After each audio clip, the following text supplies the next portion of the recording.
Hey, good morning, everybody. So I recently picked up a copy of the Marian, or is it just no the Marian Heretic? I'm trying to put a the in front of there. I don't know what's going on.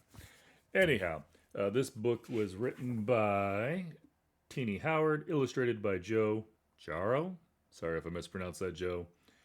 Colors by Walter Bayamonte. Letters by Jim Campbell. I also may have mispronounced Walter's name. Bunch of variant covers, and well, you could pick it up. You'll see all the credits.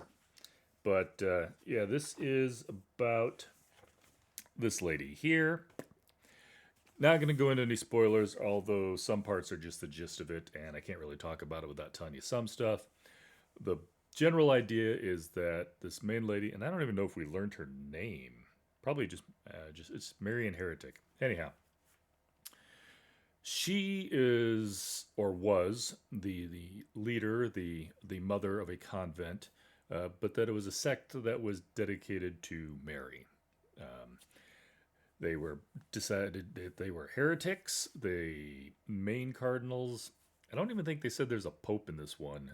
Again, I think this more touches on religion than it is an actual cut and copy or copy and paste of a specific religion. Although it feels very Catholic, I could be wrong.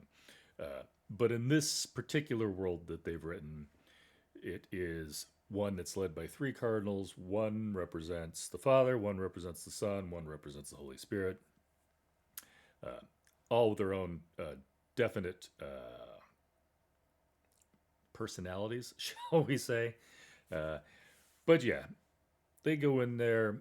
They're branded as heretics, and so the main lady here, she basically offers herself, and she thinks she's martyring. She thinks, don't touch my sisters, put me to the stake. I'm the one you want. Blah blah blah.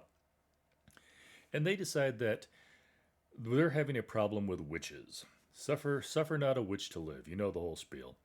And as in most fantasy tropes, of course, all of the witches are female, and so obviously all of the churchmen and Templars and all that stuff are male because it's a very medieval background, and they can't infiltrate, they can't get close, so they send her. They basically make her their pet assassin, and she's given certain powers, but those powers come from the church and have to be repowered by the church, for lack of a better word.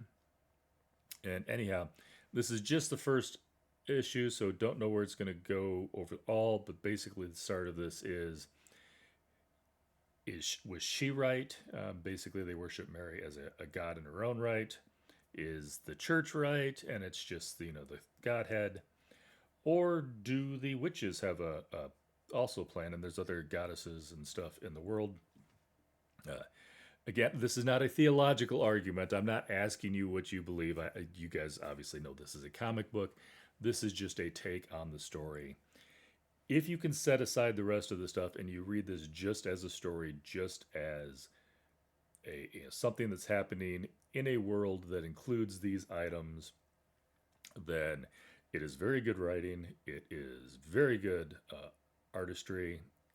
Not usually a huge art fan in these things, just because that's not my strong suit. So I don't know what to tell you, but I will tell you that I enjoyed the art in here. I love the fact that you know, obviously a comic book character. The women are usually going to be drawn in a certain way, but I also feel like they didn't go for what some have gone, and it's not overly sexualized. So I'm cool with that. We don't see any of that stuff going on.